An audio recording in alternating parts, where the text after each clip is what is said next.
O Provida Convida está no ar e hoje vamos falar sobre medicamentos. E para essa conversa convidamos o médico do Provida, Dr. Laurence de Lucas Dias. Dr. Laurence, seja bem-vindo. Obrigado, Kiki. Boa noite a todos. Gostaria de agradecer o convite. É um prazer poder estar aqui com vocês, poder a gente conversar um pouco sobre o assunto.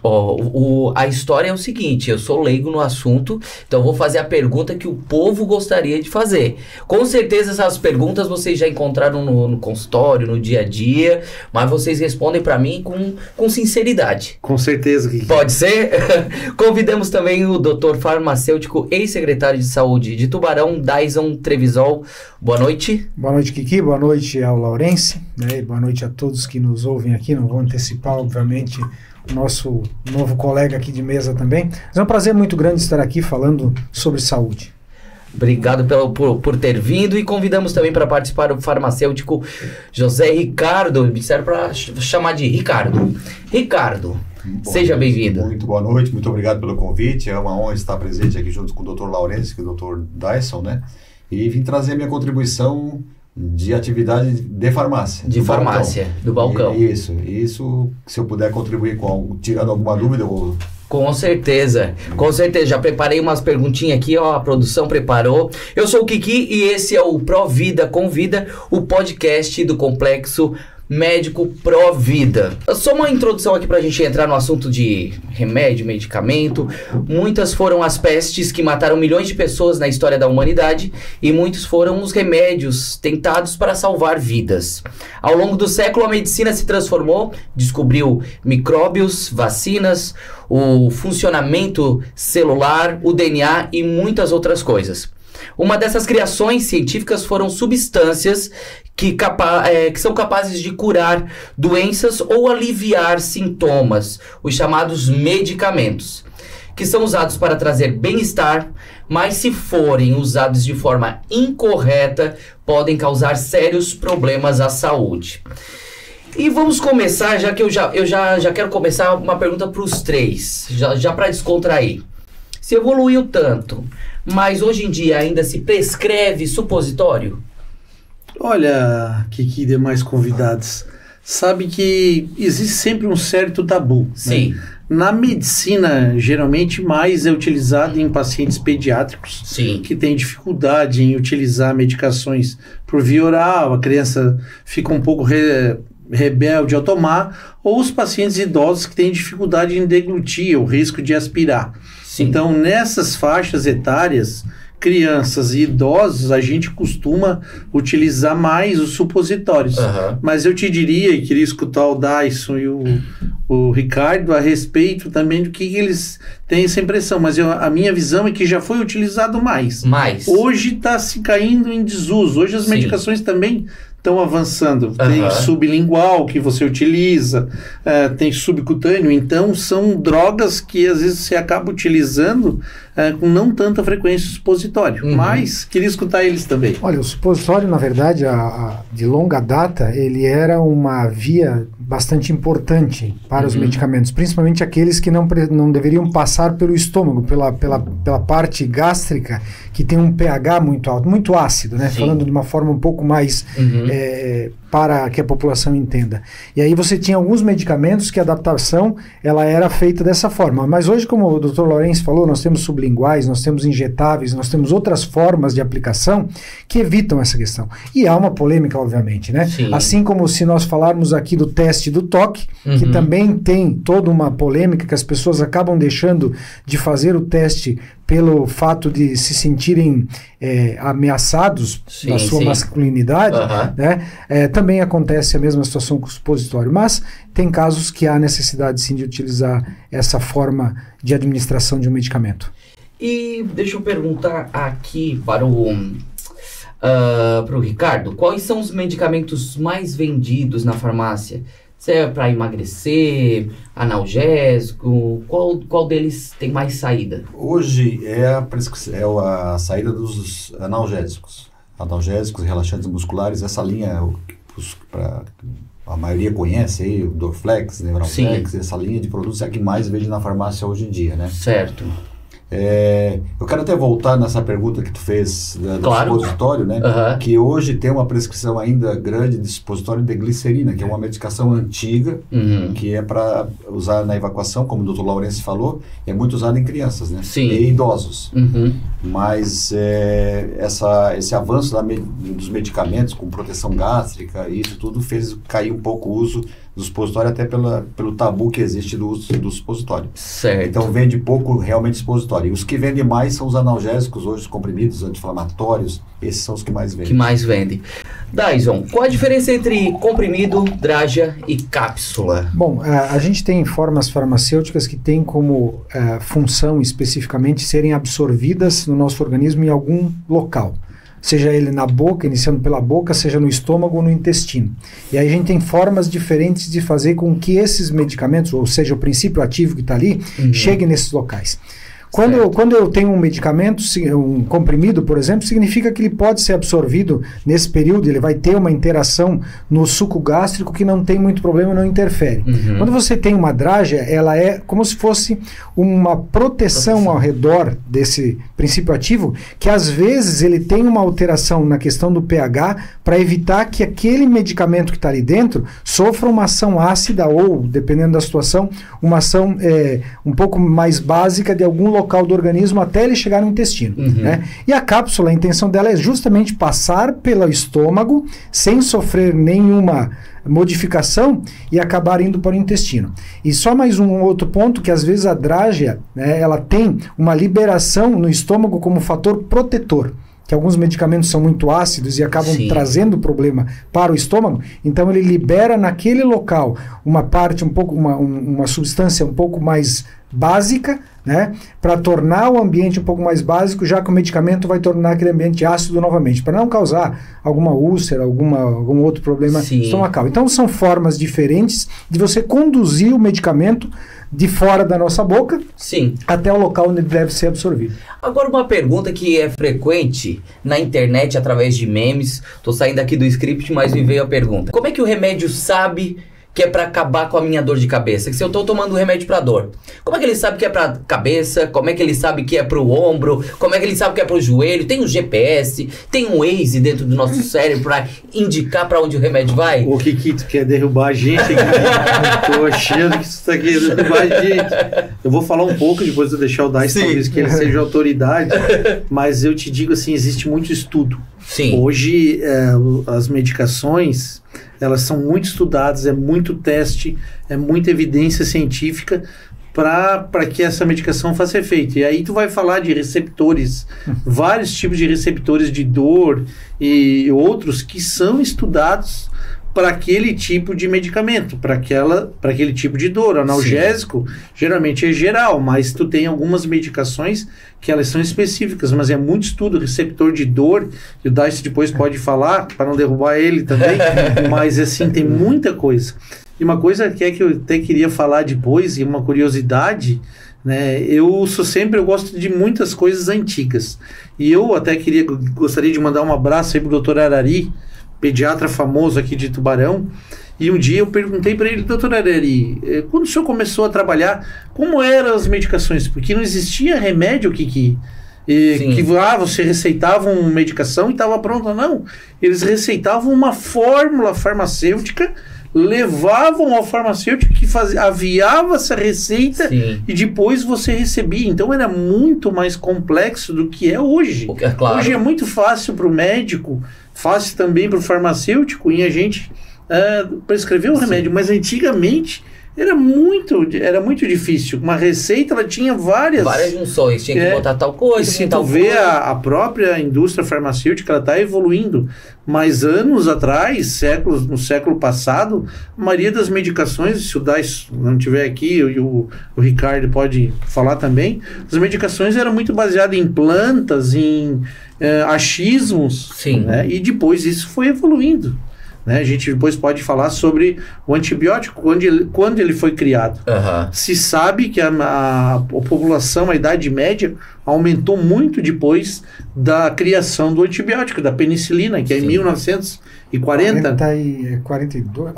Então hoje o que aconteceu? A medicina avançou muito por causa dos antibióticos. Mas antes disso, a maioria eram fórmulas farmacêuticas. O Ricardo, talvez, o pai dele pode falar sobre isso aí. Eram fórmulas de medicações que, né, eram difíceis, né? Cada médico tinha sua fórmula. E eu até queria escutar depois deles o que eles acham sobre isso aí. Até, desculpa entrar nisso aí, mas são coisas que a gente... Pode interagir. Mas então, desculpa se eu estiver falando alguma besteira, mas seria como se fosse os manipulados de hoje, só que com mais dificuldade. É isso? Eu vou deixar o Dais falar, mas tu imagina juntar todas essas medicações numa farmácia, o farmacêutico aviar isso... Se o Ricardo quiser falar sobre o pai dele... né? Desculpa, Dais. Não, pode falar. Só para lembrar que tu me trouxe uma recordação, vinha a prescrição da medicação, eu comecei em 70, na farmácia 72 aproximadamente, e vinha ainda aquelas prescrições e era feita a fórmula, né, que o médico fazia a prescrição, e era colocado em cápsulas amiláceas. Quem não sabe o que é isso, é tipo uma hóstia, só que côncava e convexa, né? Tu botava ela deitadinha, botava os componentes que foi feito separadamente ali, enchia as cápsulas tapava. Molhava. Amido, né? Amido. Aí molhava, né? Tinha uma esponjinha que tu molhava aquela cápsula amilácea, levava e colava. Era a prescrição que eu peguei, claro que já no final, né? Talvez, assim, eu acho que a década de 60, 50, tinha com mais frequência isso. Sim. Mas em 70 ainda peguei médicos com essa prescrição.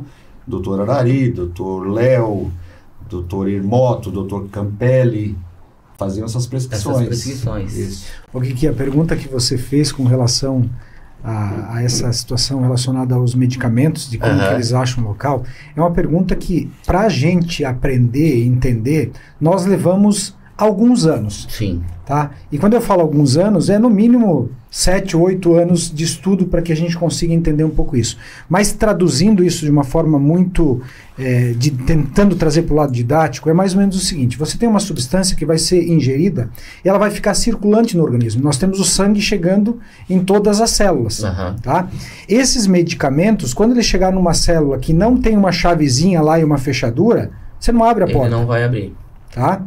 Transformando de uma forma bem simples, né? Se você chegar numa casa com a chave, com a sua chave, na minha casa você não vai entrar. Certo. Aí eu não vou entrar na tua casa. Então, esses medicamentos, eles são criados para que eles sejam a chave da fechadura. Quando ele achar a chave da fechadura correta, estando lá em grande quantidade, por isso que tem que ter o uso contínuo de alguns medicamentos para ele ter um nível, uma quantidade de medicamento circulante para ele fazer efeito. Sim. Né? Chegou nessa quantidade, entrou na célula, lá dentro da célula ele vai fazer o efeito que ele precisa fazer. Seja ele reduzindo uma proliferação de uma substância, ou seja ele fazendo alteração. Aí nós vamos entrar em farmacologia, parte clínica, que também para o público em geral não há um interesse grande nisso, mas fazendo a ação que ele tem que fazer. Tá? Se é uma inflamação, reduzindo a inflamação, evitando que algumas substâncias circulem naquele local, reduzindo a inflamação. Se é uma dor, é a mesma situação dessa questão. Se é uma proliferação celular, como num tumor, que é uma coisa um pouco mais complexa, é tentando evitar que haja essa proliferação celular. Então, simplesmente o medicamento, ele, não é que ele sabe, nós oferecemos para o corpo inteiro, né? E ele vai ser específico quando ele achar o local que ele tem que fazer a ação. Essa é a questão. Esse é o estudo que foi feito. Já sabia ainda, eu só estou fazendo essa pergunta, né, para quem está em casa, óbvio, né, porque óbvio, né, uma coisa óbvia, que eu nunca jamais vou entrar na tua casa com a minha chave, até mesmo porque a minha fechadura é digital, né, então, mas, brincadeiras à parte, minha avó sempre dizia, fui no médico, não adiantou nada, ele não me receitou nada. Esse é ruim. Ruim. Esse é ruim. É necessário sempre receitar algo, ou existe ocasiões que, tipo, não é o remédio, às vezes é a cabeça, é a forma de agir. Muitas vezes a gente pode pegar o direcionamento da minha avó, que era porque ela não conseguia dormir, mas o remédio, ele não receitava, mas o dormir dela era porque ela dormia a tarde toda, à noite ela não conseguia dormir, então a gente entendia por que não receitava o remédio. Mas existe sempre teve que receitar ou não? Existem essas ocasiões? O que demais, amigos? Existe uma coisa que eu aprendi na minha faculdade, que diz que quanto pior o médico, maior a receita. Né? Então, a gente tenta hoje, quando você examina o paciente, você faz a tua hipótese diagnóstica, você tenta colocar um remédio mais específico para aquela doença, salvo algumas exceções. Então, e às vezes aquele paciente no momento, quando você avalia, por isso que você verifica a pressão, ausculta o coração, o pulmão, vê a frequência do coração, a frequência respiratória, a temperatura, com tudo aquilo ali, você faz a tua hipótese diagnóstica baseada na tua história e o exame físico, que às vezes naquele momento o paciente não precisa do remédio, ou você prescreve um remédio que pode mascarar doenças, né? Hoje a gente tem várias medicações, como eu disse, antigamente era muito pior lá para o seu Osmar e para o Ricardo, porque tinha que manipular. Hoje tu tem um remédio específico, eu receito um antibiótico, já está lá pronto, não precisa manipular. Então, e às vezes você examina o paciente e naquele momento não precisa remédio, mas é muito importante, às vezes você dá um segmento. Você reexaminar aquele paciente no outro dia ou naquele mesmo dia mais tarde para você avaliar. E claro, existe as vovós, vai no médico, não me receitou nada. Não deu nada, não receitou nada, não adiantou ter ido. A gente tem um problema, e isso é do ser humano, que é a terceirização da nossa saúde. Né?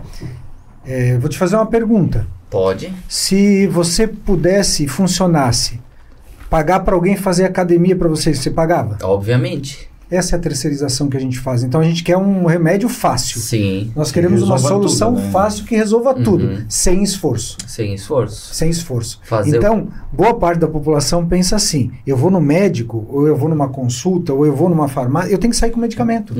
Porque se eu não sair com medicamento, aquele prescritor não presta. Sim. E aí o que a pessoa faz? Ela vai em outro. Tá? Eu não estou falando que a população em geral é assim, mas é assim. Ou vai na farmácia e diz para o farmacêuco, né, Ricardo, verdade. Olha, aquele médico não deu nada. Minha avó falava isso. Saí do médico, o médico dizia assim, a senhora está ótima. Ela saía e dizia assim, que médico burro, não achou nenhum desse. Ou diz assim, tem que caminhar, tem que caminhar, tem que fazer exercício, ou tem que comer menos sal. Mas eu acho que aí entra um trabalho que muitos médicos hoje fazem, e fazem com muita qualidade, que é de tratar o paciente não só com medicamento, mas tratar o emocional do paciente, de conversar com o paciente. Então, se vai sair sem medicação, ele tem que dizer por quê, né? A senhora vai sair, tá ótima, porque o exame aqui deu bom, seu rim tá bom, seu pulmão tá ótimo, parabéns, tá fazendo tudo certinho. Sim. Aí ela sai com o ego lá em cima, porque o médico falou que ela está fazendo tudo certo. Direitinho. Agora se o médico não dá prescrição nenhuma e não fala nada, aí Ricardo, isso aí que tu falou é muito importante.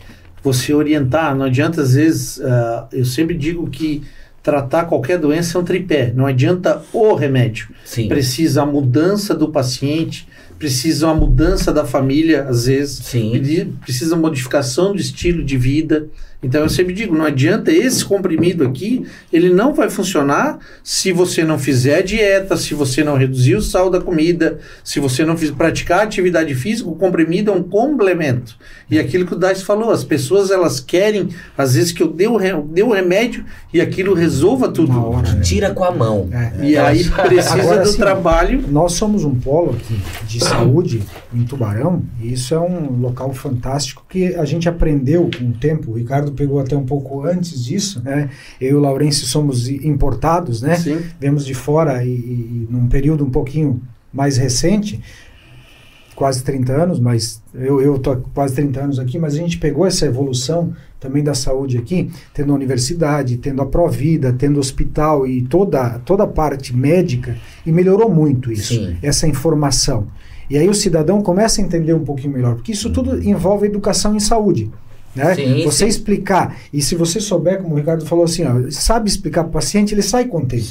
Né? Antigamente era muito o atendimento que a gente fala muito, eu posso falar porque eu passei por lá, né? do SUS, assim, um atendimento que você nem olha na cara do paciente, tá? Hoje não tem mais isso. Um ou outro profissional que faz isso, ele não se dá bem no mercado. Ele acaba sendo afastado, porque a população também reclama. Não procura mais. Não procura mais. Não procura mais. Então, assim, não é nem a questão relacionada a sair ou não com uma receita. É a forma com que você atende, né, e a forma que você trata as pessoas. E isso é geral. Isso em qualquer local. Em todos os lugares. E a gente tem perguntas enviadas por internautas sobre o mundo dos remédios. Primeira pergunta, pode soltar? Oi, tudo bem? Meu nome é Alex Nunes, sou designer gráfico e primeiramente queria parabenizar a toda a equipe aí do podcast e eu queria saber, na verdade, saber se é mito ou se é verdade. Eu posso tomar álcool fazendo uso de algum tipo de medicamento? Mesmo se for um medicamento contínuo, isso tem algum efeito de fato ou é apenas um mito que as pessoas difundem? Boa e aí, álcool foi boa. E remédio. Eu vou falar um pouquinho da parte médica, né? Depois deixar o Dais e o Ricardo. A gente sabe que algumas medicações elas podem ter um chamado efeito antabuse, que é ou potencializar essa medicação a ponto de causar... A diferença de um remédio e de uma droga é a dose. Sim. Né? Se você usa uma dose muito alta, você transforma aquele remédio, retira o efeito benéfico e piora. E o álcool ele pode potencializar. Tanto aumentar o efeito, quanto diminuir, quanto fazer o contrário. Então, você não vai encontrar na literatura médica, salvo em intoxicação por álcool etílico, a gente utiliza álcool para tratar qualquer doença, né? A gente não utiliza, tome um copo de caipira ou um copo de cachaça para se tratar. O álcool ele vai ou diminuir ou potencializar ou causar um estrago muito grande. Então a gente não recomenda em nenhuma situação o uso de álcool e medicação. Até mesmo porque tu tá se tratando e tu não tá bem, né? Aí tu vai querer beber, né? Não é uma coisa lógica. Tu sabe que eu tive um paciente, eu não vou falar o nome dele, mas... Não, claro, depois ele disse pra mim que ele não fazia a vacina do Covid porque ele... Todo dia ele tomava uma vacina, e a vacina era um copinho de cachaça. Até o dia que ele pegou o Covid. Graças a Deus ele tá bem, não foi nada de grave, mas depois eu pude dizer, olha, seu fulano era melhor que se eu tivesse feito a vacina do que a cachaça. Daí ele se convenceu de que não era mais para tomar cachaça. Não era a mesma coisa. Eu vejo que o Laurence respondeu bem essa questão com relação ao álcool. Eu só tenho uma questão, acho uma particularidade da pergunta dos medicamentos de uso contínuo, né? E aí entra numa questão que normalmente a gente acaba esquecendo. Quando eu faço o uso contínuo do medicamento, e se eu beber eventualmente, a gente nem lembra que aquilo é um medicamento, porque é mais comum a gente lembrar quando está tomando antibiótico. Sim. Né? E o antibiótico, ele tem a questão do álcool, ele dá uma potencializada e acelera o efeito do antibiótico, então você fica numa janela que como é de 8 em 8 horas, 12 em 12 horas, 24 em 24 horas, você fica com uma janela sem proteção e isso pode fazer com que a bactéria fique resistente nessas situações. Então é uma das questões. Sim. Mas eventualmente você tomar um medicamento com o do uso contínuo, não é, eu não diria que vai trazer um problema tão grave, mas não deveria. Então, por exemplo, assim, se o paciente é hipertenso e toma medicamento de uso contínuo, não deve tomar álcool. Sim. Né? Não deve tomar álcool. Agora, é difícil você fazer isso e convencer uma pessoa de que ele não vai tomar o álcool. Um dia frio como esse, não vai tomar um vinho. Né? Então, assim, o ideal é sempre evitar tomar álcool com medicamento. Isso é uma coisa que a gente abomina, tomar qualquer tipo de álcool melhor com água, né? Melhor com água. Melhor com água. Exatamente. É melhor com água e também traz mais benefícios do que malefícios. Se eu puder acrescentar essa pergunta, mito ou verdade, não dá para fazer um pacote fechado, porque tem medicamentos que não pode. Vou citar um exemplo aqui de metronidazol. Não pode. Não pode porque vai dar um problema sério. Dá uma pirada. O efeito antabus que o Dr. Laurence citou, inclusive, era de um medicamento chamado antabus, que era para quem bebia, para evitar, passava mal, e passa mal. A pessoa tomou metronidazol e tomou bebida alcoólica, vai passar mal. Esse não pode. Alguns, Dr. Laurence e Dr. Dais já resumiram, né? Tudo é a quantidade. Vai tomar um copo de cerveja, uma taça de vinho, é uma coisa. Esporadicamente, não tem problema. Agora o sujeito é hipertenso, é diabético e vai beber diariamente, não dá, né? O martelinho todo dia não dá. Né? Já não era para estar bebendo. E a quantidade, o Ricardo colocou bem, volume, né? Volume, né? Sim. Vai tomar, a pessoa saiu, vai fazer uma janta, ela tomou um vinho, não vai dar problema. Tá longe da medicação, a medicação tomou já fazem 2 horas, 3 horas, já teve a meia-vida de eliminação, beleza. Mas... Não vai pegar o medicamento e tomar, que é a pior coisa ainda. Vamos para mais uma pergunta, pode soltar? Eu sou Dilma, aposentada. Quando eu vou comprar um remédio, eu não compro genérico. Daí o que vocês podem me dizer? Se é a mesma coisa ou não? E dona Dilma. Essa eu vou deixar pro Dais começar, o que ele acha. Não, vamos lá. Então. Eu vou voltar. Eu vou voltar alguns anos na história, porque é uma coisa bem interessante. Em 1998, eu era estudante de farmácia e bioquímica aqui da Unisul. Naqueles anos, teve uma leva, o Ricardo talvez vá lembrar, não sei se o Laurence já estava aqui. 98. Já. Na época dos medicamentos falsificados. As vésperas Estava na faculdade. Do genérico. Isso. Naquele ano de 98, começou a ter uma discussão muito grande de medicamentos falsificados. No Brasil inteiro. O Androcur era um que era para câncer, caríssimo, e que começou a ser falsificado. E nós, por acaso, aqui na Unisul, estávamos a minha esposa, a gente fazia o curso de farmácia, nós fomos a Itá, que é a minha cidade natal, lá no oeste, fazer um estágio no posto de saúde. E nós pegamos medicamentos com falsificações grotescas no posto de saúde lá. Trouxemos para cá, analisamos, era tudo amido. Só cápsula de amido, metildopro em cápsula, cimetidina em cápsula, um monte de coisa assim que era falsificado. Naquele momento se levantou, claro, nós fomos na onda do Androcur, não é uma coisa que veio pela nossa, a gente, estudante é aquela história, vai buscar aquilo que é correto, né, naquele momento, e foram verificados esses medicamentos falsificados. A Anvisa foi criada naquela época ali, justamente para que você regulamentasse toda a situação, e foram criados os genéricos. Nós tínhamos muitos medicamentos que eram similares, né, que eram cópias, vamos colocar, e os que eram de marca, que a gente chamava naquela época, né, que são os originais, aqueles medicamentos referência hoje, né, são nomes que mudaram ao longo do tempo. Os genéricos foram criados para que eles passassem por uma aprovação, por uma avaliação, uma comprovação de eficácia, comprovação de biodisponibilidade, que é fazer com que ele fique disponível no organismo na quantidade necessária, e com uma qualidade diferenciada. Porque até então, os que eram similares, eles não tinham essa testagem. Hoje até tem. Eles chamam de bonificados. Os bonificados. BO, né? Tu sabia dos BO? Sim. Eram medicamentos lá atrás que eram chamados dessa forma. O Ricardo talvez tenha mais experiência do que eu, porque ele trabalhou com isso a vida inteira, né? Sim. Então, essa é a questão. Os genéricos, eles são medicamentos que são muito parecidos com aqueles de referência. Porque eles também passaram por uma testagem específica para serem muito parecidos com referência. Já alguns outros que tem que tomar um pouco de cuidado. Mas hoje em dia eu acho que o controle está melhor. Hoje em dia não. Eu vou dar uma opinião, vou abrir aqui um leque um pouquinho maior, porque o genérico ele foi de uma grande contribuição para o Brasil, para a nação. Por quê? Os laboratórios fabricavam um produto e mantinham um período longo com aquele preço alto. Sim. Muito alto. A indústria farmacêutica mantinha o preço alto enquanto não tinha um concorrente. Muito bem. Era no mínimo 10 anos, né? Hoje... É 5? 7 agora, né? 7. Se eu não me engano, 7. Posso estar enganado na data. O que aconteceu com o genérico? O genérico, ele trouxe a possibilidade de que o laboratório que fez a pesquisa... Porque o laboratório, como é que funciona? O laboratório faz 20 pesquisas. 19 dão errado. Uma dá certo. Ele vai comercializar aquele, mas ele vai embutir o preço das 20. E ele vai ter um período para recuperar aquele investimento. Só que às vezes o laboratório passava do período. E isso gerava um custo altíssimo dos medicamentos.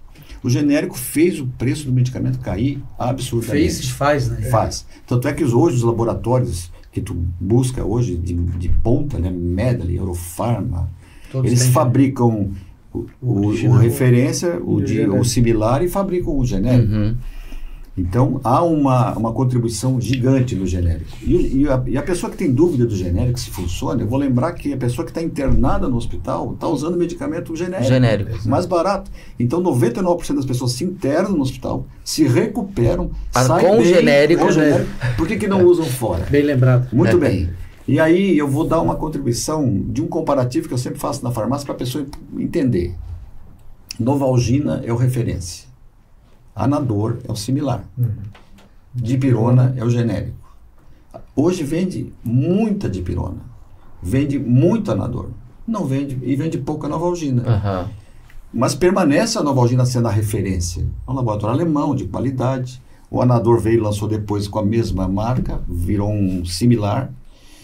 E veio a dipirona hoje tem vários fabricantes de pirona. Algum deles tem problema? Todos tiram a dor, todos reduzem a febre.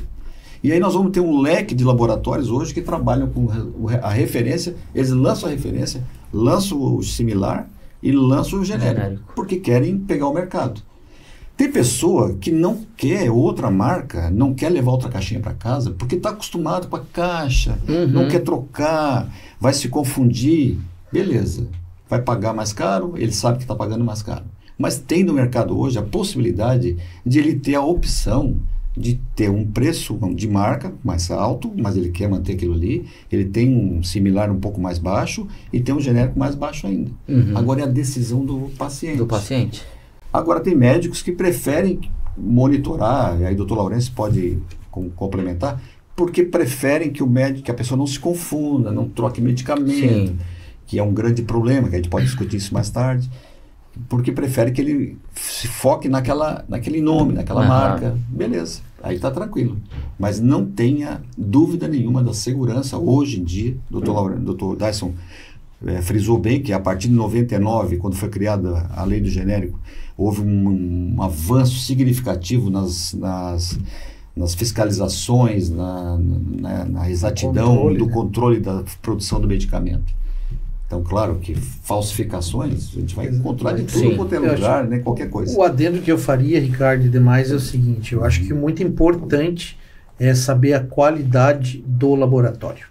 Isso é importante, né? Isso. Então, qualquer laboratório, se é um laboratório bom, que tem história, que não tem nenhum antecedente, eu acredito, vou dar um exemplo, Eurofarma aqui. Eurofarma pode fazer um original, um genérico, um similar, que eu tenho certeza, mas às vezes eu tenho um pouco de receio aqueles laboratórios que a gente não conhece com relação ao similar, né? Que é o chamado BO, que é o bom bonificado. Sabe o que é o BO? Era o bom para otário, que eles chamavam, né? Então, às vezes, a farmácia vendia um desse similar e ganhava outra caixa. Entendo. Né? Sim. Então, mas claro, a medicina avançou, o mundo globalizado avançou, então hoje você fazer qualquer intervenção nisso fica muito complicado. Então, o que eu diria pros internautas e que estão escutando a gente, olhe o laboratório, pergunte para o farmacêutico. O farmacêutico é, naquele momento, o cara mais experiente. Ele vai te dizer, olha, o fulano, esse laboratório é bom aqui, pode levar. Né? A gente sabe que tem muitas cápsulas, como o Dyson disse, antigamente, que não tinha nada dentro do remédio, era amido. Isso hoje não se faz, eu não acredito que um laboratório faça isso. Mas às vezes ele pode não colocar toda aquela quantidade na cápsula. Então seria o adendo que eu faria. E aí quando você não passa por uma avaliação, uma pesquisa, um controle, as pessoas colocam lá, a cápsula é igual, o medicamento é igual, a grade é igual, mas o que tem dentro que tem que ser avaliado. Tem que ser avaliado. Eu acho que é importante o que o Laurêncio falou.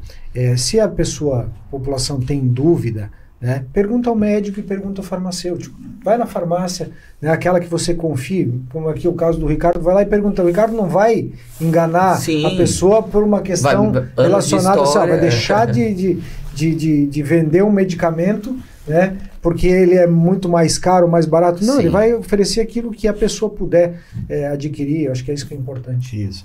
E eu achei muito interessante essa história, que eu não tinha me tocado, que no hospital a gente usa o genérico, é tratado, vai para casa bom e quando... A maioria dos medicamentos do SUS é genérico, o hospital é genérico. Sim. Sem problema. E temos mais uma pergunta, pode soltar. Olá, sou o Rodrigo, CEO da Despertar Marketing Digital. Gostaria de saber quando que a gente identifica que uma pessoa está viciada em medicamentos. Essa é boa, viu? Meu Deus. Boa. Quando que tá viciadeto, olha, o que demais. Tá aumentando bastante. Bastante, assim, ó, eu diria que a gente tem alguns medicamentos que depois eu até posso falar, mas assim, a primeira coisa é o aspecto da pessoa, né? Se ela começa a te visitar muitas vezes para pegar aquela receita, eu já acendo a luz. 2, o aspecto, como é que está o exame do paciente, a parte neurológica, a concentração, o pensamento. Muitas vezes aquela pessoa que está usando um remédio e está dependente ou viciada, ela começa a ter tremores, ela começa a ter dificuldade de raciocínio, pode alterar a pressão, alterar a frequência cardíaca. Hoje, eu vou dar um exemplo da Provida, vou falar de lá porque eu vou defender o meu ganha-pão. A gente tem um controle muito grande, Kiki. Se hoje tu for lá buscar uma receita e tu aparecer daqui a 4 dias para pegar a mesma receita de um remédio controlado, eu já vou saber. Olha, o Kiki teve aqui e pegou essa receita. Por que o Kiki tá aqui de novo? Sim. Né? Eu vou Meu dizer cachorro comeu a receita. Mas é que, olha, medicações, idade depois o cara pode falar, mas Zolpidem hoje, o pessoal tá comendo Zolpidem. Eu não sei o que a gente fica preocupado. Tanto é que o Zolpidem vai mudar de... Em agosto agora vai mudar a receita. Ela não vai ser mais dupla carbonada. Ela vai ser receita azul, né? Zolpidem é uma delas. Clonazepam. Olha, o Brasil hoje deve ser, com certeza, um dos maiores consumidores de benzodiazepínicos no mundo. É muito, o famoso Rivotril. Né? A gente vê bastante. Antidepressivos também é muito utilizado. Então, às vezes, a gente eu tenho pego pacientes, hoje ainda atendi uma senhora, que se eu te disser o que ela estava tomando, Dais conhece o Ricardo, ela estava tomando pregabalina, paroxetina, ela estava tomando bupropiona, venlafaxina, Zolpidem, e aí a acompanhante disse, vim trazer a minha mãe aqui porque ela está sonolenta. Eu disse, olha... Tem sorte que ela está acordada. Ela tá viva. Eu não sei como é que ela está sentada aqui falando com nós. Como é que chegou aqui? Como é que chegou aqui? Então, assim, como o remédio às vezes é muito fácil, né? E o paciente acaba, né? Se ele estiver intoxicado, às vezes pode ficar sonolento. Às vezes tem medicações que diminuem o sódio, que é um íon que a gente tem no sangue. E se baixar demais o sódio, a pessoa fica sonolenta.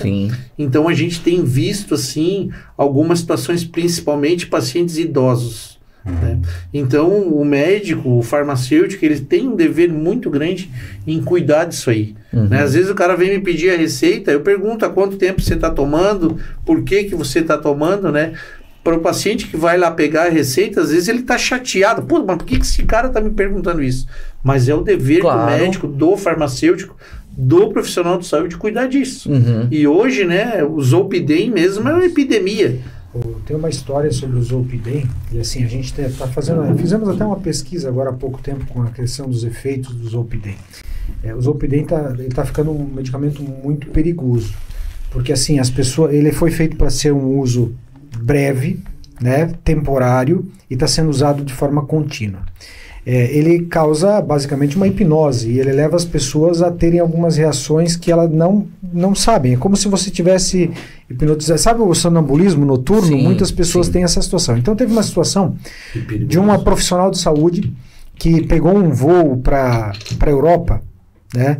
E ela tinha tomado uma vez Zolpidem, né? E aí pensou assim, eu vou fazer um voo, ela é numa cidade aqui, numa região próxima aqui, e vou tomar para poder dormir durante o voo e tal. Só que ela estava na classe executiva. Ela acordou só com as roupas íntimas do corpo e não lembra de nada, embaixo da coberta, provavelmente alguém no voo, né? Já tive paciente assim, não com a roupa íntima mais. Não, e nós tem outras histórias, por exemplo, da pessoa levantar, cozinhar e tal. Tem histórias muito próximas de mim, né, que tiveram essa situação. E não lembra nada. Não lembra nada. Então, assim, ele é um medicamento perigoso. Ele como se minha opinião, anulasse... Não, ele simplesmente vamos colocar como se fosse um anestésico, e você não lembra nada, é um hipnótico, né? E aumentou muito o uso, e esses medicamentos que você falou da questão do viciar, né? Antigamente eram só os analgésicos, que a gente se preocupava um pouco mais, morfina, codeína e assim por diante. Hoje, todos os medicamentos do sistema nervoso central, que atuam no sistema nervoso central, têm esse risco, porque as pessoas estão usando de forma desenfreada por muito tempo e misturando os medicamentos. A impressão que eu tenho, e não sei se tem mais demais médicos, é que o paciente vai tendo uma certa tolerância. Claro. Então ele toma agora não funciona mais. Ele toma 2. Você lembra da farmacologia? A questão é o seguinte, lembra da chavezinha lá do começo que a gente falou? Quando você começa a ter uma chave do medicamento, daqui a pouco essa fechadura trancou. Né? Aí você precisa ter uma outra chave com uma outra fechadura e vai aumentando. E aí você tem que aumentar a dose para fazer o mesmo efeito. Né? De uma forma um pouco mais didática, é basicamente isso. Né? E aí você tem problema com relação a isso. Tanto é que a Anvisa fez isso aí. Ela já mudou agora a receita, porque ela deve ter percebido que, né, agora vai passar para a receita azul e vai ser mais difícil, porque tem gente usando o Zolpidem que nem bala. Exatamente. Né, que nem bala, então... O Zolpidem é aquele para emagrecer, não? Não, esse aí é outro. Esse aí é da canetinha? É o Zenpix, Isso aí tá uma febre também. Esse também tá uma febre. O Zolpidem, foi muito importante essa mudança de receituário, acho até que demorou um pouco, né? Eu também acho. Porque as pessoas... tomando de maneira equivocada, tomando durante o dia, causam esse problema que o Dr. Dyson acabou de relatar, que o Dr. Laurence também já vivenciou com alguns pacientes. Mas mesmo tomando ao deitar, porque ele é aconselhado tomar ao deitar. Quando ele foi lançado no mercado farmacêutico, ele foi lançado com o nome de Stilnox, que é a referência, caixa com 10 comprimidos. Porque era para usar 10 dias. E pronto. 10 dias, um dia, o máximo, né? Só que a indústria farmacêutica percebeu que as pessoas, como disse o Dyson e o Dr. Laurence no começo, as pessoas querem a solução dos seus problemas, não querem mudar o ritmo de vida, eles querem dormir. A indústria lançou a caixa com 30 comprimidos, as pessoas estão tomando de forma contínua diariamente. Só que um médico me deu um exemplo e eu acho muito importante a pessoa entender.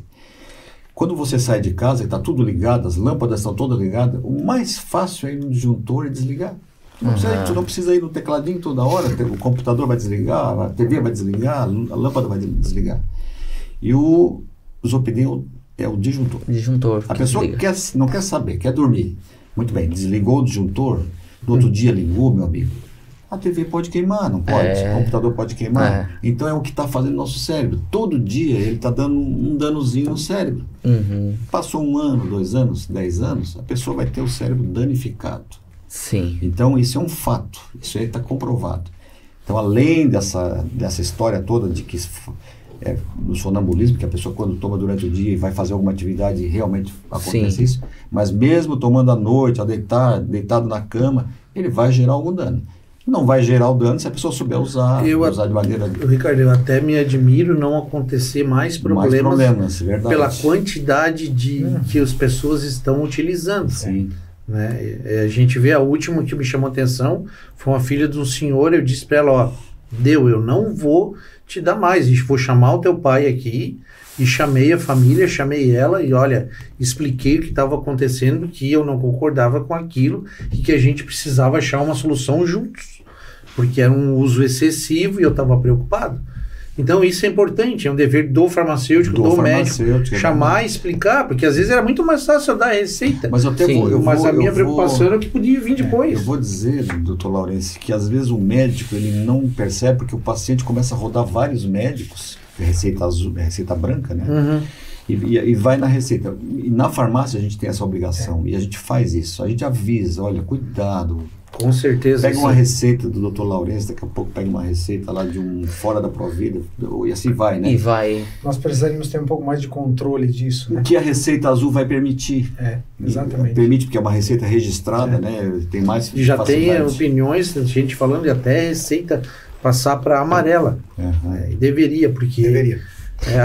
Já vou aproveitar uma das perguntas, qual é a diferença das cores, das receitas? Eu não sei mais, eu nem lembro. Azul, amarela, verde, vermelho, já se foi? Eu sou muito contrário a esse tipo de uso no Brasil, né? Para mim tinha que ser um padrão só, tudo registrado, como se fosse uma nota fiscal, tudo receita azul. Para mim seria padrão. Porque hoje, para vocês terem uma ideia, a legislação bota o antibiótico, receita, validade 10 dias, eu fico com a segunda via, a farmácia, e o paciente leva a primeira via embora. O controlado de receita branca especial vale 30 dias. Eu fico com a primeira via, preciso do documento da pessoa, e o paciente leva a segunda via embora. Tem a receita azul, que tem a receita azul, que é das tarjas pretas, né? Sim. Tem a receita amarela, que é os medicamentos que tem que ser mais acompanhado. Então, hoje nós temos essa situação que confunde o dono da farmácia, confunde o médico. Tem a receita branca. Por isso que eu disse, eu já não sei mais nada. Já não sei mais. A azul B1, a azul B2 e a amarela. Pasmem vocês aqui. E outra, né, só parte disso é registrado que você tem que ir lá botar o númerozinho na vigilância. Tem 5 tipos de receitas. 5 que eu conheço. Nos meus 29 anos de medicina, são 5. A branca carbonada, a azul B1, a azul B2 e a amarela. E confunde, né? Imagina, né? E o paciente, né? E aquilo que vocês falaram. Às vezes ele vai lá, por exemplo, a gente na Provida tem um controle. Sim. Não adianta o cara querer ir lá que, não vou pegar hoje com o Kiki, amanhã com o Daiso, vai da zebra. Tá ali todo registrado, todo mundo vai ficar sabendo. Mas às vezes ele vai ali e pega comigo, daqui a pouco ele vai com o outro pega, e isso pode causar, né? Daqui a pouco um cara desse aí tá dirigindo um automóvel, ele desce uma janela de um prédio, eu até, como eu disse, para mim acontece pouca coisa devido pela quantidade que as pessoas estão tomando. Agora uma pergunta para médico mesmo. Por que você está escrivinha na receita daquele jeito? É pressa querendo que a gente saia do consultório? É pra gente não entender e tem um pacto com o farmacêutico? O que aconteceu? Assim, eu te digo que assim, a minha letra é mais ou menos, né? Mas assim, na faculdade, até anos atrás, tu escrevia muito. Então tu tinha que escrever rápido. Muito rápido. Porque não tinha computador. No máximo, o auge no meu tempo era uma projeção com uma folha de plástico, retroprojetor, então tu escrevia muito rápido. Sim. Hoje, né, tu tem mais chance. Mas assim, eu detesto escrever, tá? E a grande maioria, às vezes, dos médicos é pela pressa mesmo. Sim. Tá? Eu conheço um senhor lá, um médico de Florianópolis, não vou falar o nome, mas obviamente, a letra dele aqui era psicografada. Sim, eu nunca cheguei ao auge de não reconhecer minha letra. Mas o que eu vi ali o Ricardo pode falar, o Dais também, que havia uma receita na farmácia. Hoje, por exemplo, eu evito escrever. Por quê? Porque eu sei que pode ter problema, eu já vi problemas graves com troca de remédio por uma letra, às vezes, ilegível. Então, hoje a gente digita e é tudo computador. Tudo computador para evitar. Mas eu já vi gente tomando anticoagulante 3 vezes por dia, que era para tomar uma vez, e tomar o remédio da pressão, que era para tomar 3, tomando uma. E aí vai bater lá no hospital sangrando até pela gengiva. E o que foi? Foi um problema de entender a receita. O Ricardo pode falar mais a respeito. Não tenha dúvida. Agora, eu peguei muito desse tipo de receita, né? Muita dificuldade de ler, mas felizmente faz parte do passado. Hoje, eu diria para ti que 90%. A Provida é um exemplo, né? Sai tudo impresso, com data, com QR Code, tudo certo. Tem a receita digital, que acabamos esquecendo, tem a receita digital ainda. Mas isso faz parte de um passado, felizmente. Certo. Mesmo a prescrição por escrito dos médicos hoje está muito melhor. Tem muitas médicas também, as médicas são mais caprichosas, né? Então, facilita muito para a farmácia, facilita para o paciente e diminui a margem de erro. Tem alguns médicos ainda que são famosos pela letra aqui. Tem. Mas assim, a minoria. Mas eu já pude, assim, vivenciar o tempo que eu trabalhei na emergência do Nossa Senhora da Conceição. Eu trabalhei, acho, vários 10 anos ali, e eu vi já alguns problemas com remédio trocado. Com vírgula. E você coloca uma dose de 1,0. Já recebi receita com posologia. Só. Sem nome do medicamento. Sem o nome do medicamento. E a diferença entre um remédio e uma droga é a dose. Se usar uma dose até água demais pode matar. Então, se você toma errado, né, é um risco. Então, por isso que eu digo que o advento da impressão, do computador hoje, né, se você está escrevendo receita manual, você está ficando para trás. É muito melhor ter um computador, é mais seguro para você, para o paciente, para o médico, para o farmacêutico. Então, hoje, né, cada vez mais está evoluindo. A gente está chegando, já vamos bater 1 hora aí, a conversa foi boa, passou rápido, mas eu queria fazer aqui uma brincadeira com vocês. Verdade ou mito? Só responder se é verdade ou mito. Medicamentos manipulados não necessitam de receita? Verdade ou mito? Vamos seguir a resposta anterior. Uma lógica. Parte de verdade e parte de mito. Tem alguns medicamentos manipulados que são fitoterápicos. Eles não precisam de receita. Os medicamentos que são manipulados, que precisam de dosagem, precisam de receita. Precisam de receita. Remédios para cortar apetite podem gerar psicose? Verdade. Verdade? Verdade. É aquele que... Mas está diminuindo porque tem muitos que já foram retirados do mercado. Do mercado. Os mais complicados anteriormente. Mas ainda tem. Hoje é o mínimo de que é mínimo. O que hoje você tem para falar, a gente chamava o famoso arrebite. O que é o arrebite? Minha nova especialidade, acho que muitos já sabem, eu fiz a prova para medicina do tráfego. Hoje eu sou médico do tráfego do Detran de Jaguaruna, por enquanto. E hoje, um cara para dirigir um caminhão, uma carreta, um bitrem, ele tem que fazer um exame toxicológico. Sim. Se no exame toxicológico der positivo para qualquer substância, esse arrebite, que é remédio para emagrecer, ele está sem poder dirigir durante 90 dias. Ele não quer arriscar Ele não quer arriscar. Então hoje, mas causa psicose. Sim. A maioria desses caras que às vezes pegam na estrada, aparece esse dia o cara arrastou uma moto, não sei quantos quilômetros em Joinville. Eles estão trocando por cocaína, agora que não tem mais algum desses medicamentos que eram usados. Mas a coca pega também no exame. Sim, mas eu digo assim, eles estão substituindo aqueles medicamentos, né, que já eram medicamentos que antes faziam com uso de medicamento. Então o medicamento para emagrecer é o mesmo arrebite que o caminhoneiro toma para ficar 24 horas acordado. A gente não é feito para ficar 24 horas, 48. Sim. Como é que o cara sai daqui hoje e daqui 2 dias ele tá lá em Brasília com um bitrem? É porque ele não dormiu. Ele não dormiu, e eu posso dizer que como eu faço teatro, eu já fiz várias CIPAT, e vários caminhoneiros falaram, a culpa muitas vezes não é da gente, são das empresas que colocam o horário pra gente chegar, senão a gente leva multa. Então, a gente tem que fazer com que a gente chegue no local pra gente não levar multa, pra gente levar comida pra casa, né? Então a gente tem que ver esses lados, os dois lados, mas obviamente que não é o melhor caminho, né? Segundo motorista lá para fazer. Isso, para fazer,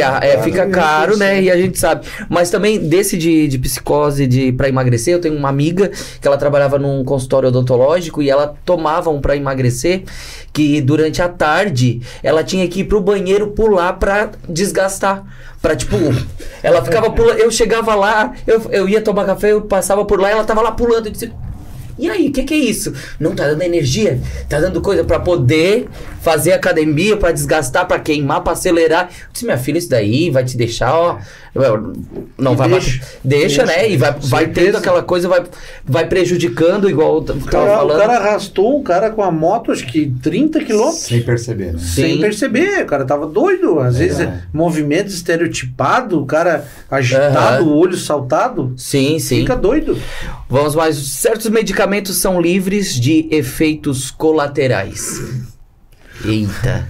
Aí depende. Lembrando que não foi eu que fiz essas perguntas, é a produção, eu sei de tudo. Até que dá para expandir isso aí, né? Medicamento não é livre de efeito colateral, bebida não é livre de efeito colateral, nada. Alimento não é livre de efeito colateral. Algum efeito colateral ele existe. Agora ele pode ser patológico o suficiente para atrapalhar a pessoa, a vida da pessoa. Aí o mais importante é o seguinte, quando a gente fala de tratamento, de medicamento, é sempre o benefício ser maior que o risco. Porque o risco vai sempre existir. Já olhou a bula dos remédios? Não, é melhor nem ler, né? Não tem. Olhar a bula, tu não toma nada, né? Até porque os laboratórios colocam aquela bula com tudo para se defender judicialmente de qualquer ação. Mas o ponto fundamental é assim, quando o benefício é maior que o risco, a gente faz. Por exemplo, você vai sair numa balada, você vai beber, você vai voltar para casa dirigindo? Não. Ou você vai voltar de Uber? De Uber. Qual é o risco de você voltar de coisa? O risco é maior que o benefício. Sim. Né? Então você volta de Uber, porque o risco é pagar ali um valor. Então o medicamento é a mesma coisa. O pensamento é nesse sentido. Certo. As pessoas se automedicam achando que tem conhecimento suficiente. Isso é verdade ou mito? Até eu posso responder. Eu diria que é verdade. É verdade, as pessoas acham. Da história do Rivotril, Eu tenho uma amiga minha que ela é daquela que ela é... Aqui, tipo... eu tenho um remedinho bom pra ti. Eu falei, quanto tempo de medicina tu fez pra tá indicando? Ela, não, porque funciona pra mim. Eu falei, funciona pra ti. Há quanto tempo você toma? Já tomou.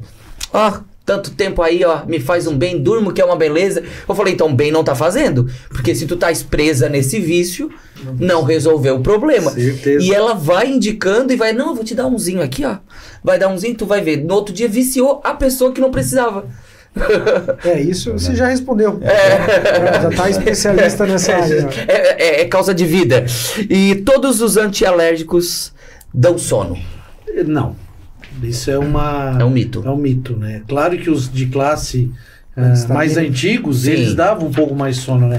Hoje, como a medicina está evoluindo, existem vários antialérgicos que isso aí já está desaparecendo. Tirou. É que eles ficam mais seletivos, na verdade, né? São antihistamínicos, que a gente chama, que eles vão provocar um pouco dessa questão do sono, mas aos poucos vai tendo uma seletividade que é muito menor para as pessoas. Agora uma pergunta minha mesmo. A injeção, parece que quando a gente toma a injeção, o efeito é mais rápido.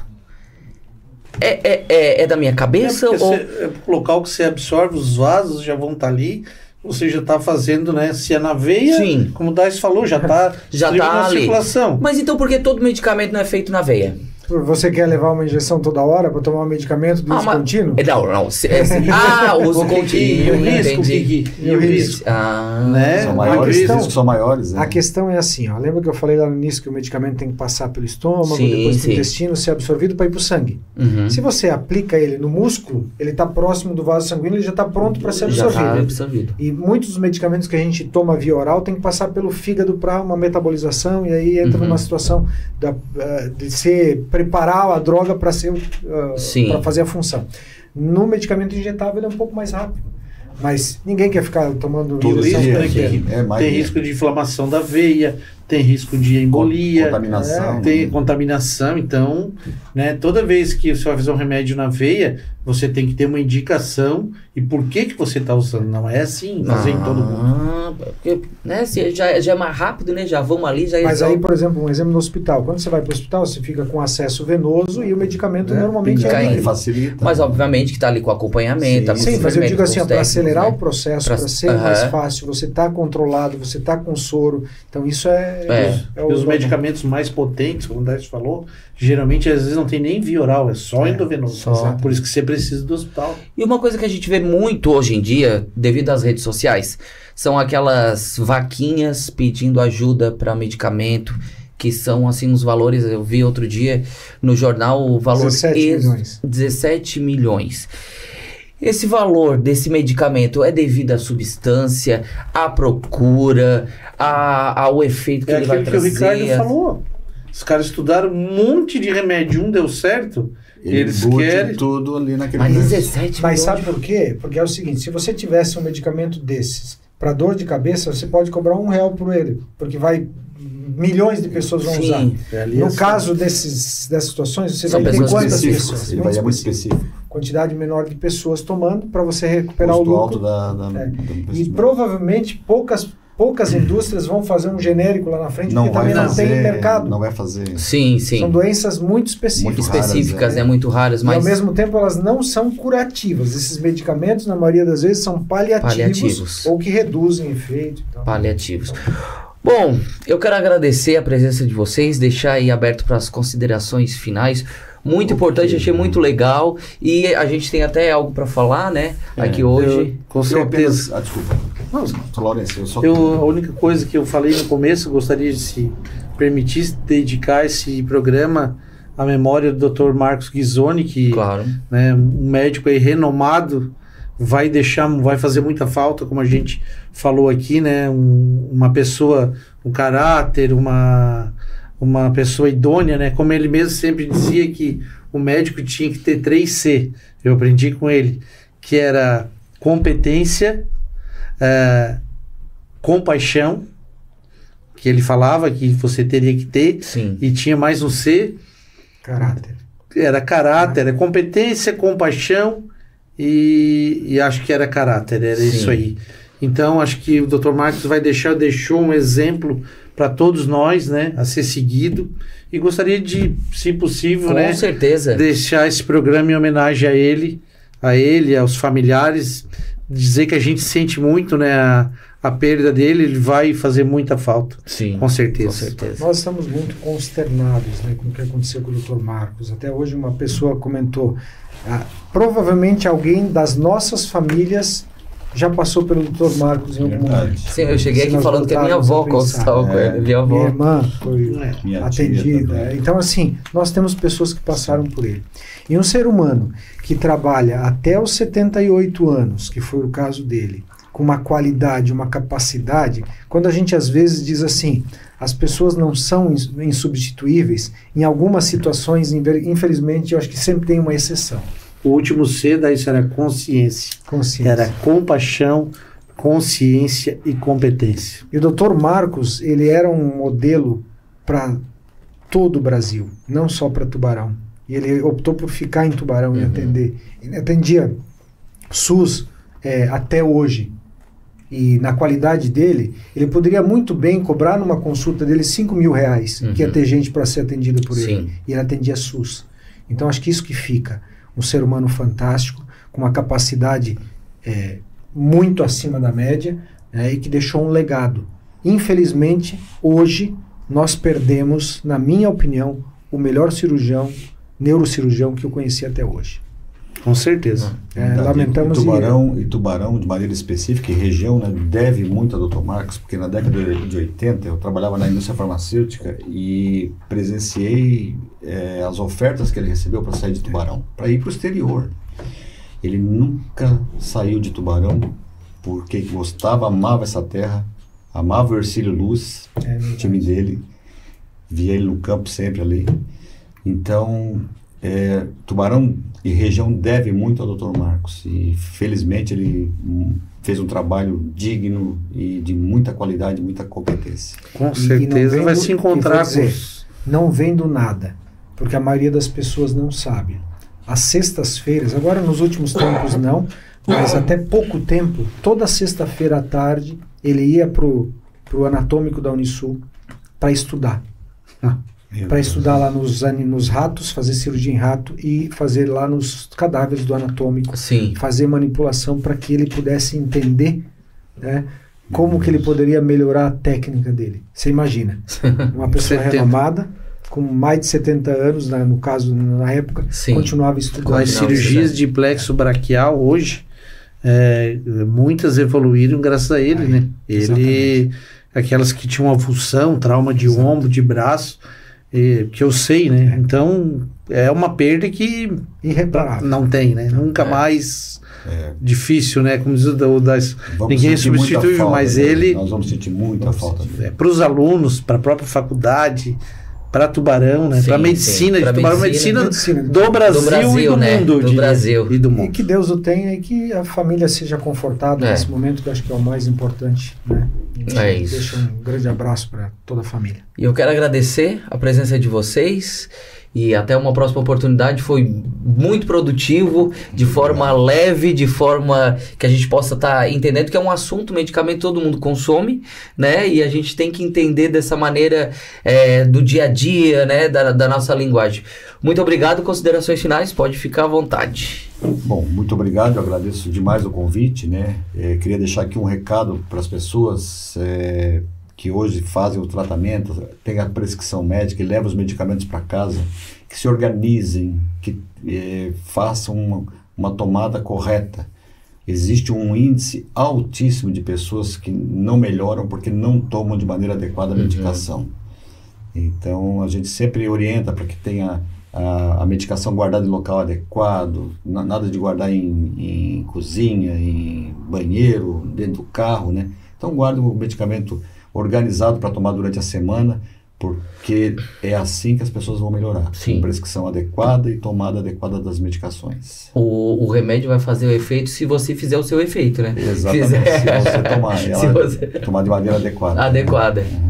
Kiki, muito obrigado aí pelo convite, obrigado ao Complexo Provida, Dr. Laurence, a gente já fez alguns momentos juntos, e obrigado a Silvana, né, que também organiza todo esse processo, e dizer que a Provida é um dos exemplos que nós temos aqui no município de Tubarão, que serve para outros locais. Nós não temos um hospital dia como é a Provida em outros locais, e é um case de sucesso, e a gente tem muito orgulho, né, disso. Então, muito obrigado pelo convite, e foi um prazer muito grande, uma conversa muito boa com o Ricardo aqui muito também, né, sobre as questões relacionadas ao medicamento. Obrigado. Valeu, obrigado. Kiki, agradecer o convite, agradecer principalmente a Silvana, que está sempre convidando a gente. Acho que estar aqui é um prazer, a gente poder, é um bate-papo, como tu disse, o tempo passa e eu nem vi que passou uma hora. Então, colocar à disposição aí no que a gente precisar, e a gente está sempre evoluindo, estudando, isso que é importante. E deixar um grande abraço a todos aí. Tá certo. E aí, você ficou com alguma dúvida sobre esse assunto ou outros? Então você pode procurar um dos nossos 280 especialistas. Esse é o Provida com Vida, e até o próximo. Tchau.